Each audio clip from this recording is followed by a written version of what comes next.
Welcome back, everybody, to Crime and Plastic, the podcast that tells you about crimes that have to And do with plastic plastic surgeries. surgery. And this is we're gonna continue following a very close to home plastic surgery murder case. We're gonna give you some updates on the Tom Kozowski case that's been going on. Doctor, before we get into that, do you want to do your world minute, or are you out of stories? I have stories. There's always, every week I Google hoping there'd be no stories, but there are stories. Paid with her life. Who? She went to Mexico for plastic surgery. 2 months later, she was dead. A Houston mother who lost her daughter to the infection is hoping to send a warning to people thinking about getting surgeries outside the United States. That fungus infection? Yeah, the fungal Is meningitis. it still a thing, or like 11 people did in they find Texas. did they find the source? Like, did they fix Yeah. the problem? I think they found the source of the clinic, yeah. In Matamoros. I think it's in Matamoros, Mexico. Can you survive fungal meningitis? It's difficult. You have to recognize it quickly, and then I think you have to inject like intrathecal antifungal What's medication, intrathecal? like into your spinal cord or something like that. I think. Is that fungal meningitis isn't covered by the vaccine? Is it By what vaccine? meningitis vaccine? No, no, it's not. No, meningitis just means I inflammation know, of the I know, meninges. I know. Most What the fuck are meninges? It's like that's the lining of the nerve. brain, and that's the central nervous system. The meningitis vaccine is against a specific bacteria that causes meningitis. Is there viral also? There is Meningitis? viral meningitis, but there's no There's no vaccine for that. I don't think so. The viral one is worse, right? No, they're both bad. They're both bad. Mm-hmm. I have the bacterial What? vaccine. Oh, you got it already. Yes. Good for you. Well, I had to get it in college Right. because apparently it spreads in Is that college the dormitories. meningococcal meningitis? Yeah, meningococcal. Meningococcal meningitis. Correct. That's that vaccine that Melissa McCarthy's always talking about, isn't it? Is she? I don't know. Not Melissa McCarthy. What the fuck is her name? Jessica McCarthy. The one Jennifer from McCartney? the one Santa Baby. She's in the movie. I have no idea what you're talking about. What? Let's just say get your meningococcus She's vaccine. a McCarthy. But that still won't help you from a fungal. No, it won't stop a fungal meningitis. Yeah, it's a terrible story. There was Jenny there McCarthy. Thank you. There was a clinic in Yes. Mexico, in Matamoros, Mexico, where apparently there was a contaminated vial of something they were using for spinal anesthesia. So we use general anesthesia, so we don't have that issue. But if you're gonna do, some people do tummy tucks with spinal anesthesia, That's like an epidural. like an epidural, exactly, an epidural. And I guess they injected, and it went into the brain. No epidural for me Very ever. difficult. So that's like that's what happened in The Last of Us, guys. And fungus is not to be fucked with. Yeah, Yeah. yeah. Okay, so thank you for sharing that news minute. So it's sometimes this is interesting. Doctor said sometimes the symptoms take up to 9 months to develop. So if 9 months. So they're asking people who went to that clinic in Matamoros to get checked, and So you could die after 9 months. You're not like in the wood. Like, they're not in the clear right away. No, can your people's immune system fight this and you don't get sick? I suppose so. But there were already 12 people in the U.S. that died from it. Wow. 11 were from the state of Texas. All right, so Sad. be careful where you go. We've said this several bunch of times on this podcast. Well, I would imagine that it's possible that clinic may also face criminal charges. Yeah. So that could be an episode in the So future. be careful where you decide to have plastic surgery, injections, who you go to, do your research. Right. Be careful. And so now we're back. Santina's going to give us the newest update on Tom Kozowski. Just to briefly recap who Tom Kozowski is. He is a plastic surgeon from Tampa who has been accused of murdering a lawyer that was the opposing counsel on a lawsuit that he was a part of. He was basically suing his old employer. A plastic surgeon. Yes, his old plastic surgeon employer for negligence, the way they managed the business, and it was harming him. It was harming Tom's reputation. So he decided to sue them. This was like a very long going legal battle it was going on for 4 years. and suddenly the counsel on the employer side, the opposing counsel, disappeared suspiciously, and Tom was found with incriminating evidence, with a Video evidence. video evidence, Eyewitness evidence. I There's would- just so much shit. yeah, there was a large amount of evidence that pointed to Tom killing Steve Kazi. So he's been arrested, indicted, charged with first-degree murder, and they are seeking the death penalty. So last time we spoke about him, we went over like the police investigation, how they arrested him, the evidence that they had, and now there has been Tom has wants to get out on bail. So they have a bail hearing to set the bond, and we're going to find out what happens in this hearing right now. So let us know, Santina.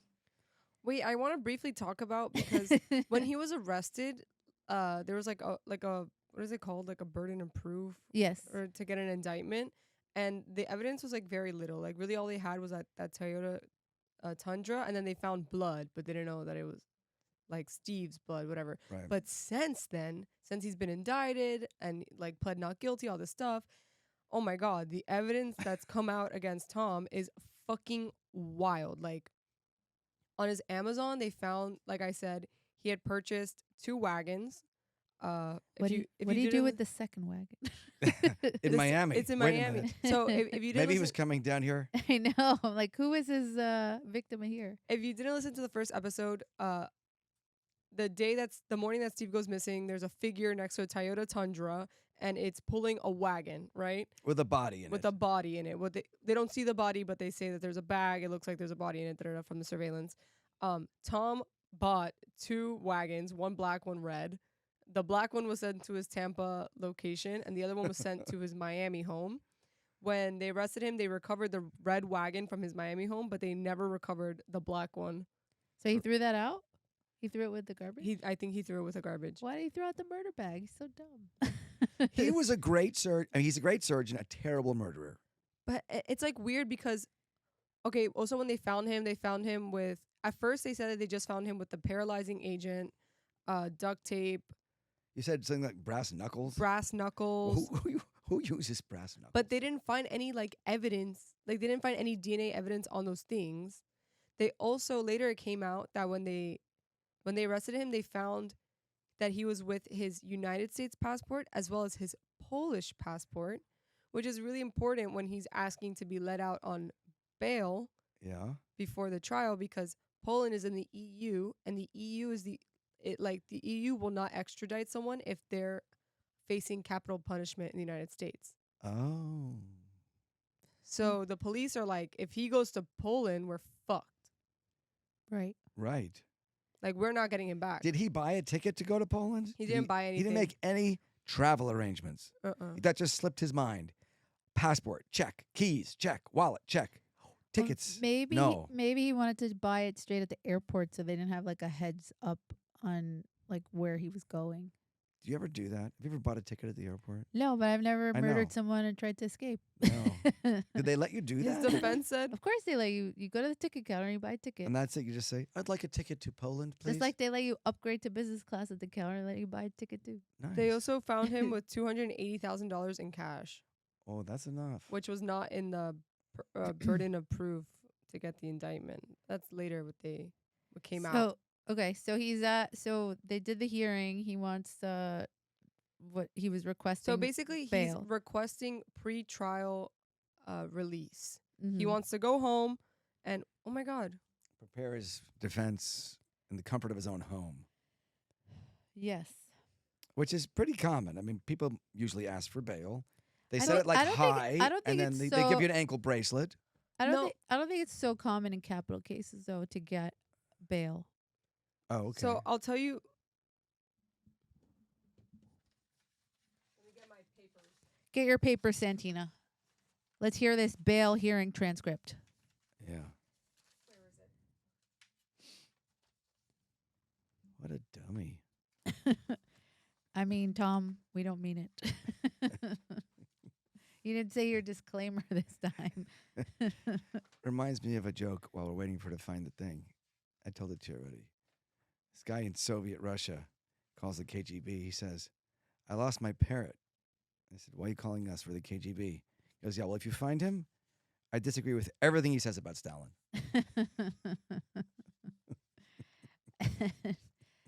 You were telling me before that you have a new fear that was unlocked today. What Yeah, happened? my fear, apparently there was a Delta Airlines flight where some dude had diarrhea all the way down the aisle. Like, I guess he was going to the bathroom and he couldn't hold it in. And so they had to turn the plane around and land because I guess the smell was so overwhelming or was it biohazard? Right. So this is while they were taxiing?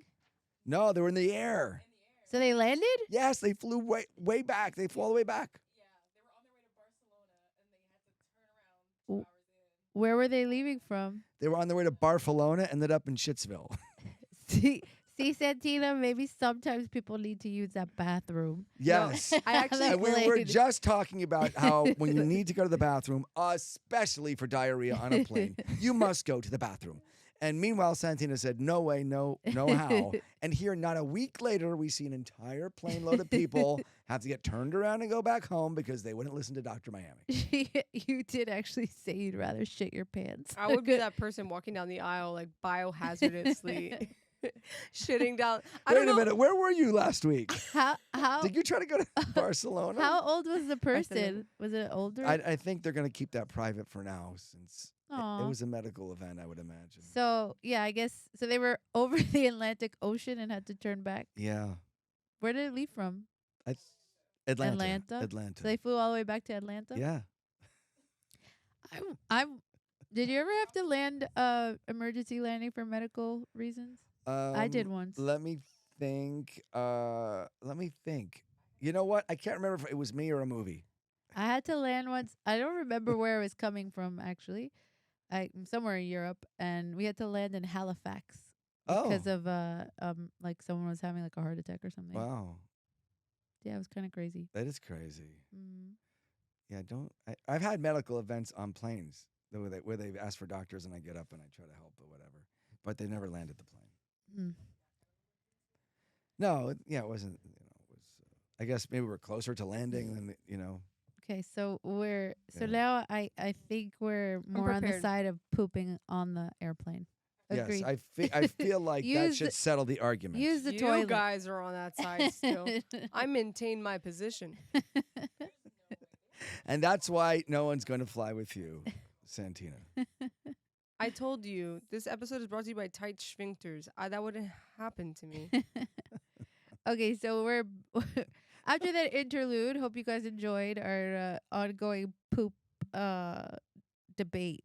It'll probably come back again in future episodes. It's still unsettled.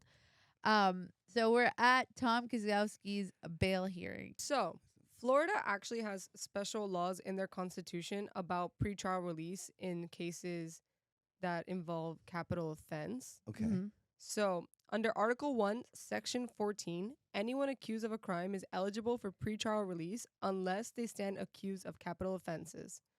Okay? Capital means the death penalty. The death penalty. Or life without parole. Life without parole. Okay. And the state of Florida can establish by evidence that proof of guilt is evident or the presumption of guilt is great. So basically there's like two parts. There was like two parts to this hearing. So number one, the prosecution has to basically prove that he Well, should either of those. No. Not both. Both. no either that okay. there's evidence that shows that this person is like Likely guilty. likely guilty, or that the presumption is like so great that you should not release them. So the first part is that the prosecution has to convince the judge that this person doesn't have a right to be like, he doesn't necessarily have a right to be released.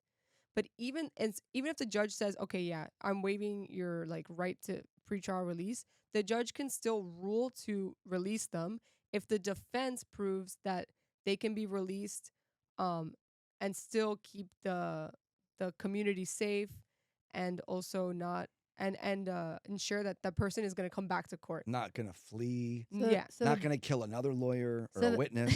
So first, the burden of proof is with the prosecution to And show then- that this person should not be released. Mm. Then the burden of proof is on the defense to show if the judge decides, okay, yeah, you're right, this person shouldn't be released. They have to convince the judge that basically, okay, regardless of the fact that they Guilt might or be not, yeah. guilty or that they're like the evidence is there, that or the presumption is great, we can still keep them at home safely. We can ensure that they're gonna Come back. show up to court. They don't need to be here. Okay. So that being said, the prosecution shows up and they deliver. They pull up with like all the evidence I was telling you about, like the Amazon that they found him with, like the murder bag, the surveillance cameras. the surveillance cameras, the cash, the passports. the cash. They say they also say that there's like they end up once they do more forensic testing, they find that there's a mix of Tom and Steve's blood in the bathroom. Right. They say that there's Tom's fingerprints in the breaker room. Which- Where the lady saw him planting the Oh. bag. So with if- the So thing. what was he trying to do in the breaker room? He was planting the Just the wagon? the wagon, right? maybe I thought he was- the wagon had murder stuff in it. He wasn't trying to do something to the cameras? Maybe he was. That's not what they said though. Oh. I thought he was like in the electric room trying to figure like how to not get on video No. later. He was just trying to find a place to stash his wagon. Yeah. His kill Okay. bag. And then they also say like when he was found with, like I had said before, the Polish passport and the American passport.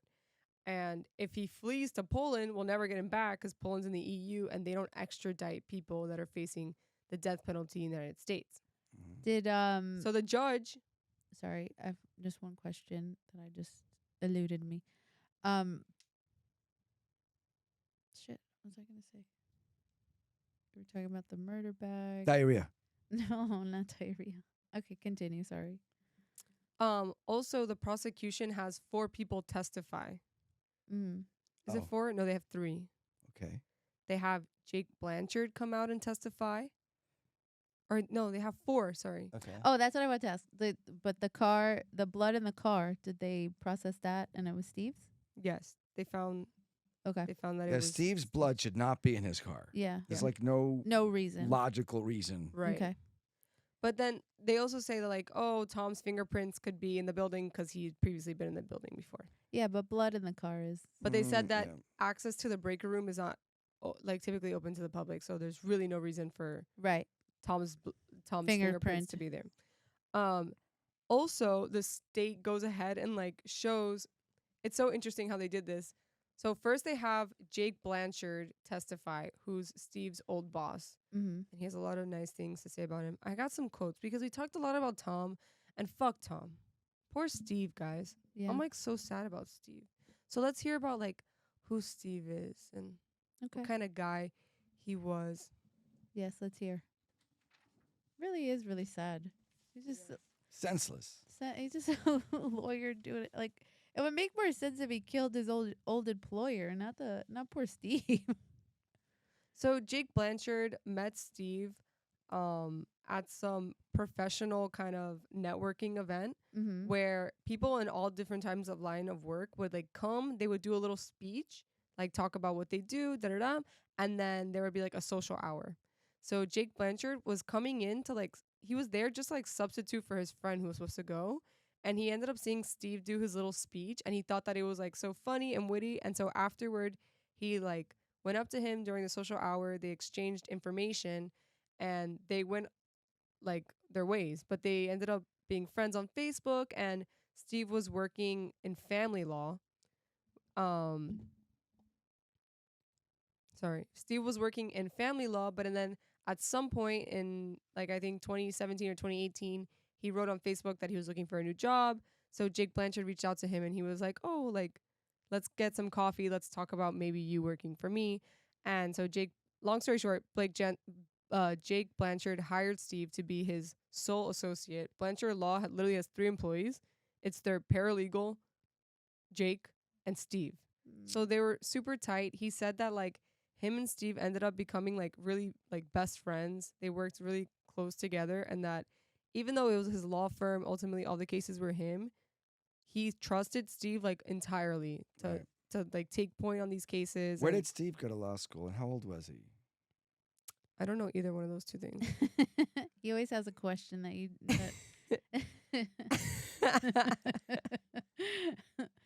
Let's see. Let me No, Google. I mean I didn't see it anywhere. Let's see. Even I okay. So let's see what while you look for that, let's see what Jake said about Steve. He said He is a graduate of. I'm sure I could find it on the Florida bar. No, it's on LinkedIn. He went to Stetson University Oh, College in of Florida. Okay. Law. This is a local homegrown talent. Mhm. Stetson Law, and then how old was he? Oh, but he was older 40? cuz Jake said that he prior to law school and doing the law, he lived in New York, and he went to law school as like a second career. Steve Cosby's still on the website. So sad. He went to Stetson. He graduated in 2016. Mm. So when he started working with him, he was like a brand new attorney. Yeah, he was brand new. But he said that like this was Steve's second career, and that before that he lived in New York and he had like a boyfriend of 10 years. So like Steve is older. He Yeah. must be like in his 40s. He says outside of work, Steven enjoys running marathons and spending time with his cat Saffron. Yes. Aw. And so Jake Blanchard said, Steve became my little brother. We would go running on the weekends and text each other stupid jokes at night. And occasionally we'd complain about our spouses, like we all do. So he just became one of my closest friends. He fell in love with Michael, and they were going to get married, and he asked me to stand up with him at the wedding. Aw. And I was in his wedding. And then he said, When did he get married? it So couldn't. it's like a recent. It It was was a the same guy he was dating for 10 years. He married. No, it was a different guy. Oh, Apparently that relationship was like toxic. Oh, The okay. one with the guy in New York. But that's also whatever. Okay. Jake For the record, I never complain about my spouse. Sorry. Jake Blanchard said also, he was always joking and making movie references. He had a brain that would trap information and then just bring it out in the most odd times. And it was so much fun to see what he would do and say in situations like that. But he was a social guy. He was pretty outgoing. And that he was very active in the community. So he seemed like a really sweet guy. Yeah. Anyway, so they had Jake Blanchard testify and talk about, because Jake Blanchard was the one who reported him missing that day. Right. Okay, moving forward, they have Jake Pillsbury testify, who's the defense for the There's one of the co-counsels of the like defense in the lawsuit that Tom started that ended in Steve's Pillsbury death. just has that one. Yeah. client. yeah. So basically, if you didn't listen to the first episode, when Tom sued his employer, he also sued like a bunch of other people that were kind of involved, like in total 5 people, and Steve Causey represented 4 of them, and this guy Jake Pillsbury represented 1. So Jake Pillsbury and Steve worked closely together because they had like a common plaintiff, which was Tom. Okay, so then Jake Pillsbury was like, he also said that he became kind of close with Steve throughout this Mm-hmm. case because he said they kind of bonded over how difficult Tom was with. Like, I mean, how difficult Tom was to work with. Right. And that, like, because Jake Pillsbury ended up taking on this case later on, Steve would, like, spend hours with him, like, kind of catching him, like, bringing him up to date on the case and, like, So sending nice. him information, that he was super nice. And Jake Pillsbury was actually like, he's like, it's surprising that Tom would go after Steve because I was way ruder to him. He's like, Steve had like so much patience. He was really nice with him. The judge had a lot of leeway. He's like, I don't even like get it.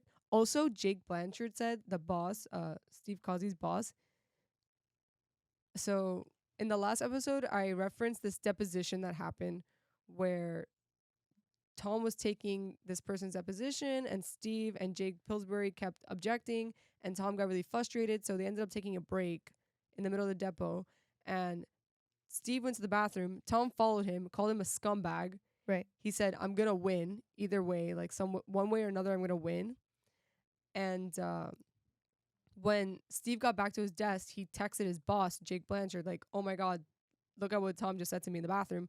And apparently Jake Blanchard, his boss, stormed in at like in the middle of the depot, like close to when it was finishing, Mm-hmm. that he had like read the email, Mhm. and he started like kind of screaming at Tom and being like, "This is so inappropriate. You're super inappropriate." And he tried to like, he basically almost ended the depot because he was trying to kick him out. And after that, they told Tom that he wasn't allowed in the building anymore. Oh wow. Like they wouldn't move forward with any proceedings at the building because like Tom was like super inappropriate for accosting Steve like that in the bathroom. Right. Right. So Jake was a good friend. He had his back. I know, like they really were buddies. They were pals. So then they had Jake Blanchard, they had Jake Pillsbury testify, and at the end of all their testimony, the prosecutor asked, "Would you feel safe if Tom was let out on pretrial release?" And they're like, "Fuck no." Ever since this has all come out, like me and my wife are scared. Like Yeah. he's like, if Jake Pillsbury said if Tom was released, I would shutter my houses like a hurricane and not leave. Right. He's like, I would sleep with he's like, I don't go anywhere without a gun. He's like, I'm a grown man and I'm scared. Right. Because like what's the most that Steve did to him other than his job? And look at what he did. He's Right. like, you know, like he's a danger to society. So they too testify, and then they have Excuse me, Tommy, for listening. I also carry a gun wherever I go. I also would not feel safe if he was, I know. I was if he's literally released if he was on released, bail. if he was released, I'm I like, like poking the bear We're with this gonna- episode. no, yeah, these episodes, I'm like, Yes. I'm gonna have to get before the judge and be like, Your Honor, or like I'm gonna die. Allegedly. Allegedly.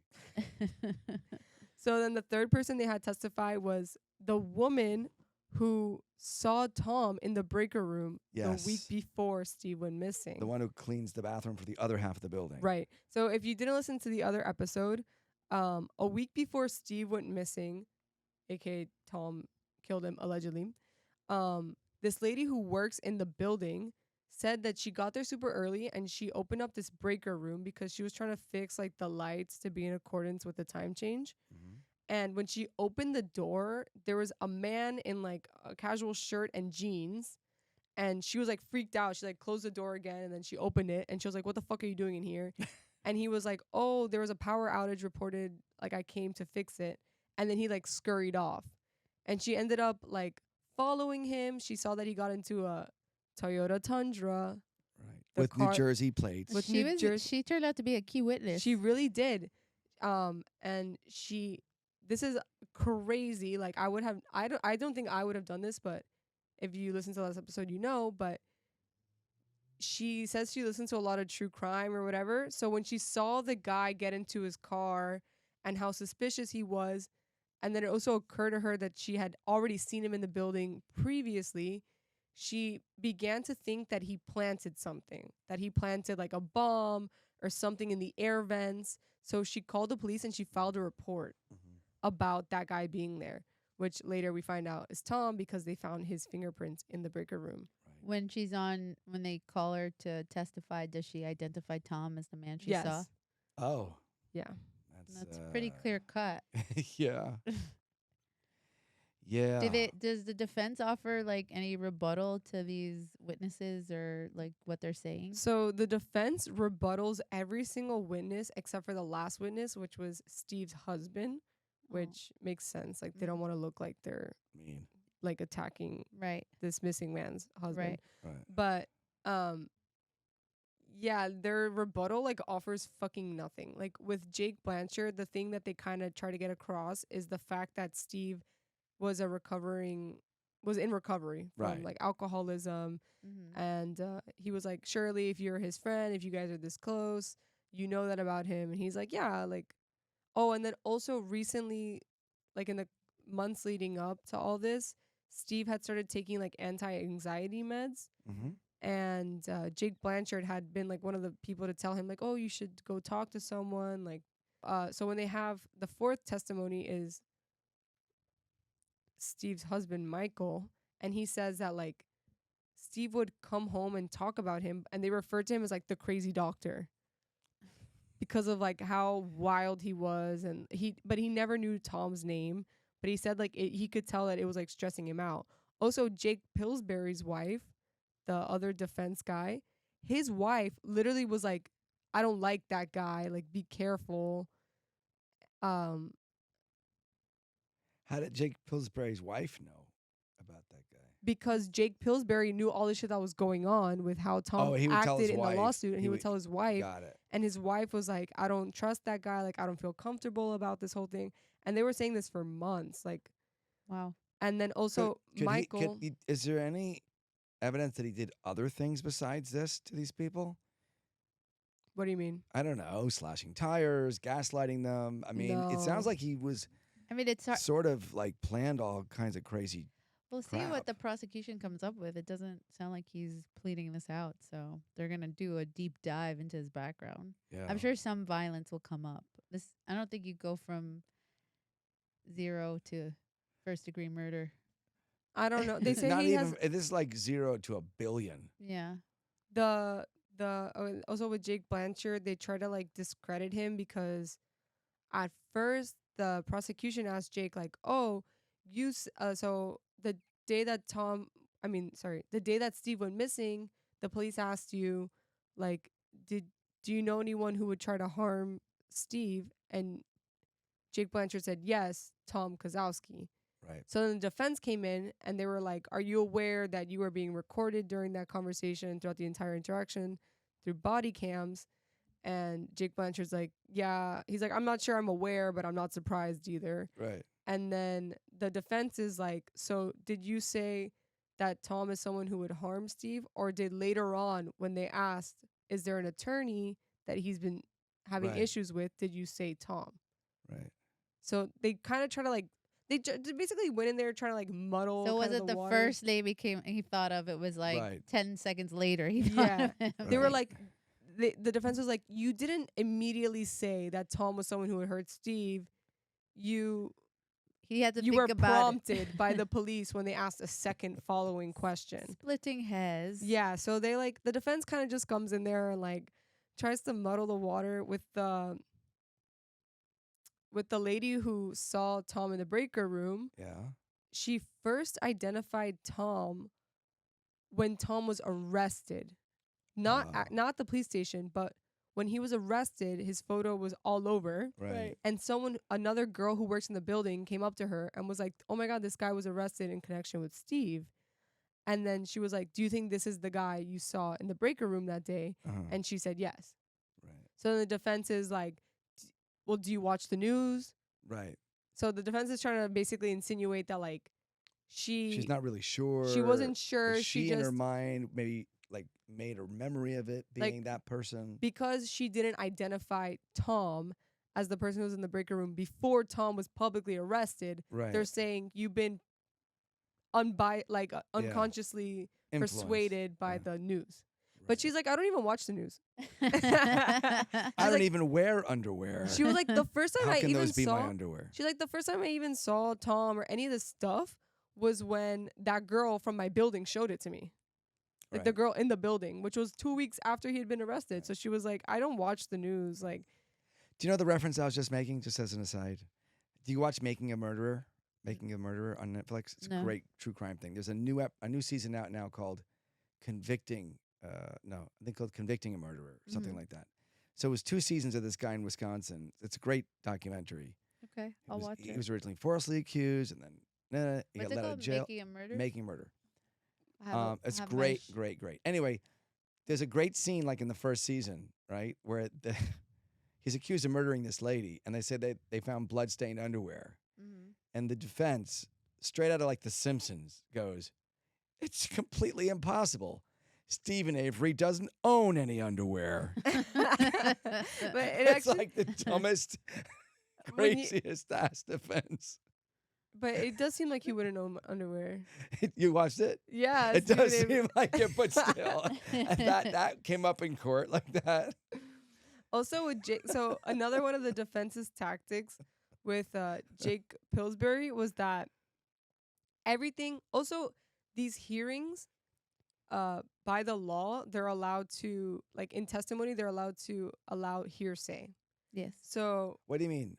You can allow hearsay? In like, if- bail hearings and in the indictments and things like that, there's not Oh. the evidence rules are not so strict. It's just when actual Oh. trial starts. yeah. So they Oh. don't. The defense can't really object to hearsay Right. because it's allowed at these like Right. pre-trial release Right. testimonies. So like if one of these guys testified and said, "My wife said he looked like a murderer," that's hearsay, but it counts as something. Also, the fact that Yeah, because you're trying to show like it's like a different burden of proof and stuff. So they let because they want to know if he's likely to be a harm to society and Right. that kind of stuff. So they're And more I'm lax. assuming he got rejected for bail. wait, so we'll get there. Okay. So Jake Pillsbury, Please. they said to Jake Pillsbury, For my own sake. Yeah. Jake Pillsbury was like their thing with him was like the defense. They were saying he was never all the things he said happened between Steve and Tom. He never firsthand witnessed. Right. So like Tom approaching Steve in the bathroom, that was Steve telling that to Jake Blanchard and Jake Pillsbury, but neither one of them was there. Right. Right. Another thing was they wanted Jake Pillsbury to identify Tom as the man who attended that hearing on March 21st. They wanted him to confirm that Tom was at that hearing. Or like on the phone, the virtual hearing. Yeah, But was it Zoom or was it? it was telephonic. Ah. So then Jake Pillsbury was like, "Yeah, I know his voice." Right. And they were like, "Do you though?" They're like, "How well do you know? How long have you been on the case? Like, Right. how can you identify his voice?" And he's like, "I've sat through a lot of things." Also, that deposition, that like the whole thing between Tom and Steve went down. Wouldn't it be he was recorded also- though? The virtual hearing? No, so hearings, Oh. depositions. Well, depositions you have to have a court reporter, but yeah. hearings, they're not recorded unless Oh. you hire a court reporter. Yeah, but you still have But to like a telephonic hearing should always be recorded. Like, why is it not recorded? I don't Well, know. first of all, they didn't start doing those telephonic hearings until COVID. I hear you, but like, it seems like I thought they would easy, be. an easy thing. But you have to pay for a court reporter. Court reporters, you can't trust the technology. Like, you have to have someone literally there to dictate, and they need to be Oh. certified So- and all this stuff. Did Tom claim he was not at this hearing? The Yeah, way it sounded yeah, like yes. when you described it is the dude went into the office early in the morning, waited for Steve, Right. killed him in the bathroom, brought his body out to his car, And then took left it in the parking lot, took a phone call for 30 minutes with a judge and this other guy, then put the body back in the car, then went somewhere, switched No, it, he dumped didn't it. even. He literally walked into the parking lot, and according to like the whatever everything and the The surveillance, cart was still out. he literally was standing next to the cart. Like, it's not even like he got into the car. Like, they literally see the guy stopped on his phone for 15 to 30 minutes, but it's over the phone. Right. It's not Zoom. There's Right. no video. It's There's no just video the- aspect. So he took this call with the judge standing over the body. But it theoretically. lasted like 15 to 30 minutes. Has Tom ever made any statements? No. Like, Other than the like- plea of not guilty, yeah, no, like he seems the type. but he hasn't. So I mean, so finally, what could he say, Rosie? I mean, an explanation of how like while his shit was in his. I know I it did looks not- bad. But I he was you could sleeping. say like I was framed. That had a body double or something. They yeah, said, he was But sleeping in the cart. The defense was like, oh, they started asking Jake Blanchard, like, isn't it true that there are some homeless people that sleep out of your building? And he's Oh. like, maybe, like, maybe I've seen one or two. And they were like, since this hearing allows hearsay, have you heard anyone in your building refer to a homeless people problem surrounding your building? Right. And he's like, I might have heard like one woman say something, and they were like, were those people sleeping inside the building or outside the building? And he's like, from my memory, outside. Right. So maybe the defense is trying to like make it seem doubt like somebody else killed him. or like make it seem like there was Stole always his fingerprint and put it in the breaker room. like Maybe he found the body already dead and was just doing a society service by disposing the body Yes. because it was. Okay. That's going to be a tough defense. That's going It's to be a a- really hard. That's why I don't know why he's not pleading. At least to take the death penalty off. Well, he just filed a right of habeas corpus. What's that mean? Is you have the it's like I've told you this. It's a writ of habeas corpus is like where is you have the body. So it's like a way to it's like a catch all thing to say you were falsely accused. And like you ask the court for relief to release you. Completely. Mm-hmm. On what grounds? They I don't- usually they have different grounds, but Yeah. it didn't say what in the. Yeah, Right. in it's the- just like it's like a constitutional right that you have, like in Is it- it's common just- law. Do you always try that as like a last ditch thing? When They do it deny like your- several times while Yeah. you're on when death they penalty. deny your bail or whatever. Yeah. You just like Yeah. it's like this is out of order. Let me go. Yeah. That kind of thing. Okay, so listen, let's move forward with the. So we're still in the first part of the bail hearing. Mm-hmm. So and then the fourth testimony is Michael, his husband. He kind of talks about their relationship. He said, so Steven was my husband. He was my best friend. He was my partner. You know, we made every decision together. We built a home together. We adopted 2 cutest puppies in the world, Casey Jones and Sprout. You know, he was just my whole world is the best way I can sum it up. He said that they met online in May of 2018. They met for the first time on July 13th of 2018. They went to dinner at a sushi-style restaurant. After that, they went to his house, watched a movie, and the rest was history. He said it was pretty obvious where my heart was going from that first date. And apparently that morning, Steve had texted Michael, his husband. He would routinely text him, or no, Michael would text Steve like 5 hearts every morning or something like that. And then Steve responded something about, I don't remember. He responded something like mundane, like I can't remember what it was. It was like a chore. And that was like the last text he ever got. Aw, It was something it's like so sad. that is really sad. He said that they got married on October 17, 2020 in Homosassa in the parents' backyard. So they're only Um, married 2 years. Not 3 even. years. 3 years. Almost. 2.5. Yeah. They got married in the pandemic. He said Mm. he loved to go for a run. He would go on long runs at the park. He could do anywhere from 3 miles to he would run a half a marathon on Sunday. Wow. He loved to read. Wow. He read books that, Half a I mean, marathon every Sunday. yeah. He read books that, I mean, not many people here have seen our house, but we have floor to ceiling of books. And some of them were really long, so he read every morning and every evening. He loved playing video games. Speaking of runs, so He did really you loved poop in the to- airplane or no? He really loved to come home and sit on the couch with me and the dogs and watch reruns of Grey's Anatomy. Aw. Ironic, kind of. He sounds so sweet. Right? Like, he was just doing his little... like, from what they said, this is, like, kind of his second life. You know what I mean? Like, he had, Right. like... What was Like- his first career? I don't know. Well, Another I don't know.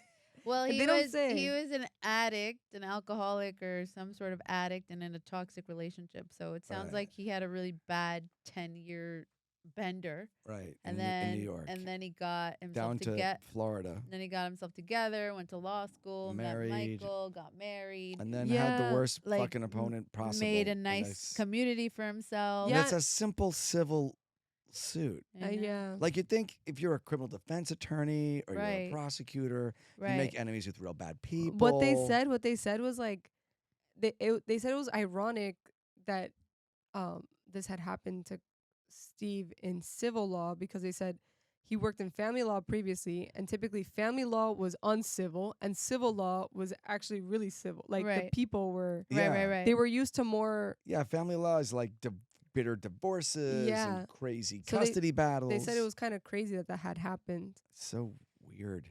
Poor Steve. Or actually, no, they said the opposite. What? Scratch that. They said that. yeah, I was gonna attorney- say it's probably civil as uncivil. Yeah, they said that attorneys that work, because family law, they're usually dealing with like a lot of shit, that the attorneys that work in that are really civil because they know that they have to work with the person day in, day out for a long time.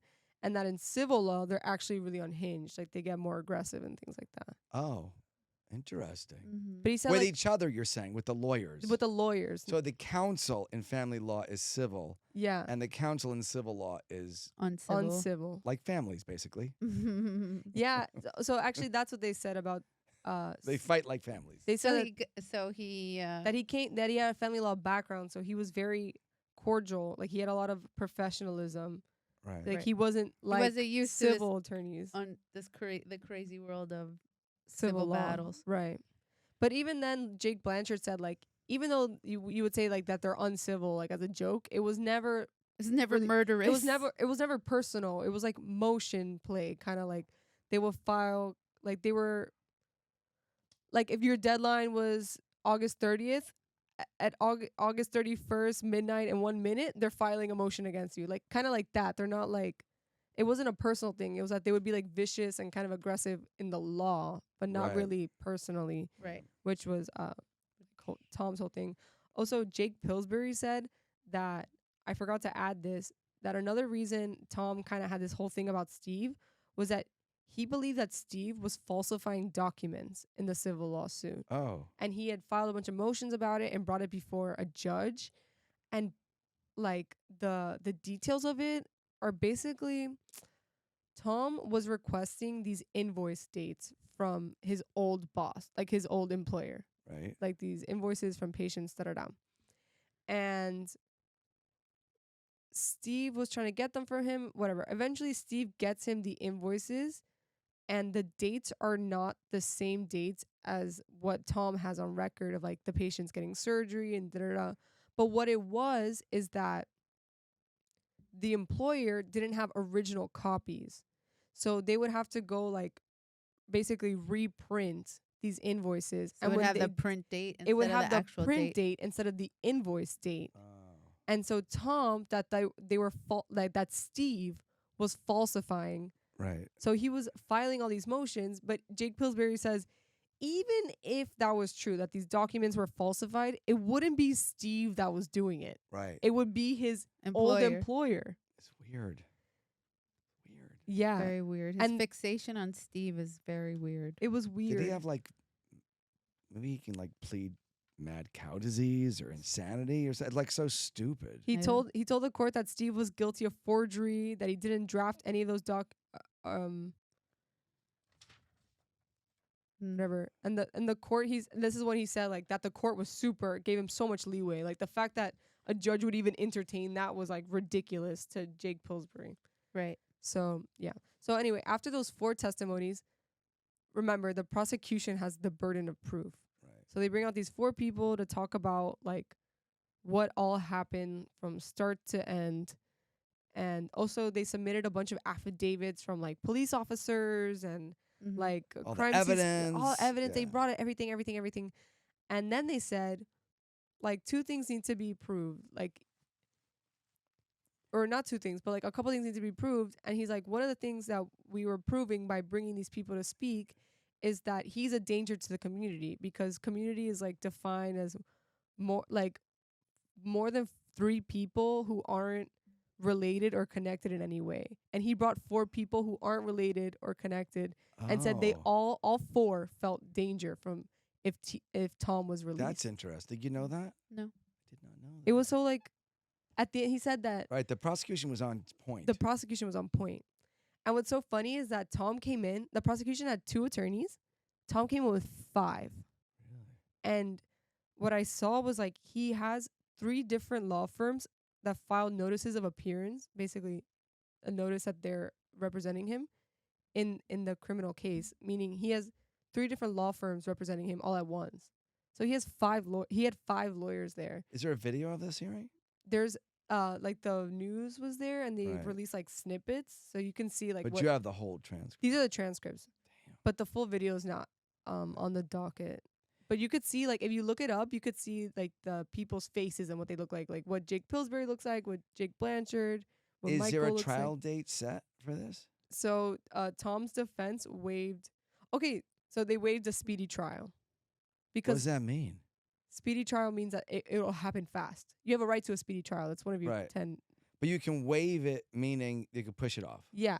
Like, you get, like, a normal length trial. Like, it'll happen when the court has time and when the Right. councils have time. So you'll just sit in jail until that happens. Yeah. So Better than dying. so typically, if you're denied bail, you want a speedy trial because if If you're innocent. because you If want to you're fucking innocent. get out. Yeah. But if you're denied bail, you don't want that speedy trial because if you were denied bail, like there's a reason. Yeah. Right. So you don't want that speedy trial. So Tom was denied bail. So the court said the prosecution brought the proof and the defendant does not have a right to pretrial release. Now the defense comes up to try to like prove that Tom can be held, like he could be released and also like isolated from the community and the community would be safe and all this stuff. And their defense was like so fucking, they brought no testimony, nothing. They were just like, he owns a house. He up until now he has no criminal record and he's a plastic surgeon. That's literally what his defense said. Wow. They don't listen to our podcast. Clearly. Crazy. And then the prosecution has a chance to rebuttal. Yeah. So the prosecution was like, the fact, his defense was like, he owns his house clean and clear, meaning he owns no money. I mean, he owes no money on his house. Like he owns it. So I guess they were trying to show that he's like a good citizen who pays his bills and all this stuff, whatever. And the prosecution was like, no, he owns his house. When we found his house, when they went to his house, they found like 100 guns or something like that. They found like crazy amounts of guns. Oh. They said that like in cash he had way over like $1 million. They're like he definitely had the means to run, and not just that, he had the Polish passport which would allow him to never come back. So they were like, the fact that he's a plastic surgeon with money, owns his house clean and clear, is not great for him. If anything, it's Right. bad. Right. So then the judge was like, "Yep, no bail. Sorry." And then the defense, Thank you, Judge. So he sits in jail today. yes, This he's in jail. very day. This very day, he is in jail. And when is a trial? When So- was he denied bail? When was that? It was like last week, right? It was No, like it wasn't August or last week. It wasn't. I think it was. Yeah, it was maybe August or end of July. Okay. All right. And now they're taking depots. Can I ask for the third time? We don't What's know. the trial date? There set? is no trial date. No, there's I'm no. asking. There's no trial date, but there's a pre-trial conference, which Okay. is they have What is that? basically a pre-trial conference. Like you show up and talk about like where your case is at and if it's ready for trial. And like Oh. basically at that pre-trial conference, there's a bunch of cases, and the judge hears them all and like sees where they are discovery wise, And all then this stuff. decides the order. And then that they decides go. the order and like what month they'll be set out to. Do you know which judge it's going to be heard in front of, or is that also decided at It's the the same judge. pre-trial? It's always the same judge. Yeah. Once it's assigned, done. Mm-hmm. Well, Wow. they moved. The case moved from one division to another when it first opened. Right. Like I think they were in a lower court and then it got moved to Now a it's a different capital one. case, and it will be heard if and when it goes to trial. It will be heard in front of a jury of his peers. Mm-hmm. Yeah. So So, am his, I his peer? Do I get to be on the jury? I you, think you would. you'd be recused so fast. Yes. This fucking podcast recused so fast. Plus, you know him. Could this podcast get us all out of jury duty? Yeah. Because we just go. I have a true crime I have a true crime podcast. podcast gone. Gone. Yeah. Gone. Also, Can you just say I listen to true crime podcasts and get out of jury duty? the pretrial conference is for October something. Okay. So it's pretty soon. Yeah, so we'll have a Well- update for you guys then after the pretrial conference. I think also we should get Adam Barta here. We could. Oh, I've seen Yes, Adam 'cause- Barta doing the rounds. Yeah, we on could- news. Yeah, we Adam could- Barta was a friend of his. Yeah, he said we he could- partied at his house. He knew his friends. I Yeah. don't know. I saw his interview on like this news. The news called him Tom's best friend, and I was like, I'm not sure I would let any news publication like say that about me. But he was saying, what did he say? He's like, I like, remember. he said like, I need to wait for more information to come out. I remember that. I remember when it first broke. I called Adam. We texted back and forth, and Adam was convinced it's impossible. Before the evidence came out, before we knew about the surveillance tapes, Right. Adam was like, "This is crazy. He must be framed. This is nuts. I know the guy's super sweet. He's got a dog. I've been in his house a bunch of times." He was 100% convinced they had the wrong man. And then once the evidence started coming, it took about a week or so. And Adam's like, he must have snapped. Right. Because the evidence is so W- preponderant. There's a preponderance of evidence. Yes, I think there's more than that even.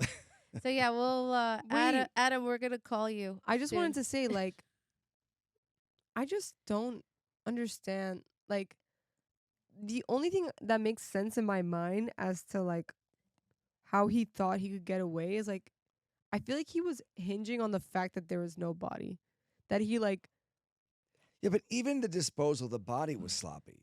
Like it Yeah. wasn't like a Like there were well. some witnesses. I mean, you could have gone to the Everglades and burn it on a pyre. Like nobody will see. You could just. He didn't clean his car. He didn't clean his car. it's just so fucking crazy And how he didn't like escape. What? And he didn't He escape. didn't escape. He could have when gone to something any is airport, so fly to some other airport, you know and then what- buy a ticket to Poland. you know what his defense said about the fact that he had the Polish passport? They said he was in Miami. If he wanted to disappear, he would have gotten on a boat on a 90-mile boat ride to Cuba. That's what his defense said. Yeah, I don't know why he didn't. They were like, he could have just gone to Cuba if he really wanted to escape. I think he really wanted to escape. He just thought he had more time than he did. Yeah. Because he didn't respond But to the like, police until why he was- wait? I Like, don't know. He had some business in It's Miami. so not. Maybe he was it's so planning his not. next murder. It's so not surgical. Yeah, I don't know. He had great surgical technique in the OR and terrible technique out of the OR. But- Because a surgeon has like a checklist and he checks like a pilot. Check, check, check, check, check, and you just get it done. You don't like. I feel like for him, meander. he just like didn't. First of all, that lady catching him in the breaker room was something he could not have accounted for. But also the fact that he showed up like bare face and casual clothes, like very recognizable, to be in a breaker room planting fucking later evidence is like also sloppy. Yeah. He could have also pushed off the murder then once she saw him. Yeah. He could have come up with a different plan, killed him at home or somewhere else. Also, or, yeah, at his place of work, like that makes no sense. Like that seems also like all the blood, like that seems like so crime of passion-y. But And it was wasn't- premeditated. It wasn't Yeah. passionate. It makes no sense. Like That's why I'm saying maybe he has like mad cow disease. if he or used some that kind of paralyzing fungus agent, in his brain. like what was the point of using that if you were going to make a mess in the bathroom anyway? Like I feel like that would have been used so that you could just choke them out. Because it's torture. Oh, you think it's torture? Yeah, because you're paralyzed, but you're conscious. Oh, that's so Your sad. heart keeps going. Is that what Dexter uses? Maybe, I don't know.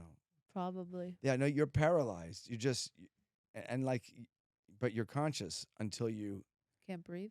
until you stop breathing. So it's like almost like drowning, but like imagine being unconscious. You can't move a muscle in your body, but your heart keeps going.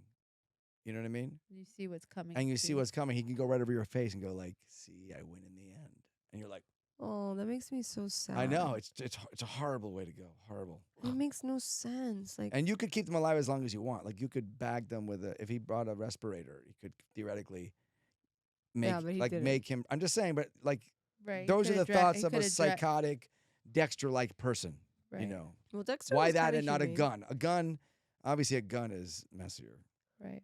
A knife is messier. All right. Well, thank you Terrible. for that update on his bail hearing. So Tom Kozowski was denied bail, and he is still in prison, Dr. Tom Kozowski, valedictorian, Dartmouth Medical School. awaiting trial for the murder of Steve Causey. What And say Dartmouth to this? I say What does the Dartmouth have dude- to say? no, because I'll tell you what it is. I'll tell you what. As a father, okay. What? I will tell you, as a father, I was raised to, because I went to medical school, like overachiever family, like lawyer, doctor, engineer, whatever. You focused, get into the best school possible, Ivy League, residency. He trained at Sloan Kettering Memorial. He trained in Atlanta. He did the best fellowships. You'd think that he would have a moral compass that would prohibit him from committing this kind of murder. But obviously, there was something missing in his upbringing. So when I say, just because you're valedictorian of a medical school and you got the right fellowships and your resume looks great, what about the moral compass on the inside, which I feel like, like at least in my generation, his generation that was raised, I think that was lacking And in America, a lot of times people are just like succeed. You push to it, and then Well, right, It was clearly like you would have swiped right on this guy's profile. No, personally, I wouldn't have. You might have. I don't know. Also, I don't know. I think. Yeah, I mean, he had all the check boxes. He had all the boxes checked. Good looking guy, valedictorian. All the checks. And here, listen, I watched he his could Instagram. have killed a loved one. Obviously, easy, right? If he killed a stranger. Well, yeah. But also, I'm just saying, and you don't have to put that in the episode, but it's said. No, also you would think that someone who like has all these achievements and is fighting to keep their reputation, it's because you want to continue, right? And like, wouldn't you think that this is gonna put an end? Like, No, he to- didn't think he was gonna get caught. I guess. Or he how was on just fucking done. I earth don't did he know. think? Because you know what? He did it because exactly what he thought he could get away with it, but he didn't think of the moral aspect of it. Like, like let's say I do get away with it. I don't know. I mean, He that's thought he not was- good. he That's not literally a good thought- person. He thought he was eating. Like, he really thought he was eating. All right. Well, he is in jail, in prison, awaiting trial. Next update will probably be in October, and we will keep you all posted. Does he and have access to podcasts? Probably. Don't they get? As long as he doesn't have access to sexual calling. Wait, you know what? Also, they found on his phone. What? Sorry, this is the last thing that we'll close out. They found that he was looking at like whatever county, I can't remember whatever county it was, like arrest warrants. Like he was looking at the time that the police were looking into him. He was looking to see who they were looking for, like who they Oh. had arrest warrants for, Oh wow. And he Did still, they- and they did still they- caught him. and they still caught him. So he knew that they were looking for him? No, he No. was looking to see like on almost police. like a police scanner, like to Right, see. But like, do they look, do look. that? Don't. do they Why post- would they post that publicly if they're looking for somebody who's? I don't know. Well, they want to arrest him. I don't know. I mean, I guess he was seeing if he was a person of interest, and he was trying to he was keeping tabs on the case, but not well enough. And no, he failed. he failed. So we'll give you the Well, next good. Thank you everybody for tuning in. We'll be back next week with a new crime and a new plastic. And thank you again for tuning in. Yeah. Have a great We day. love you. Thank you for listening. Bye. Bye.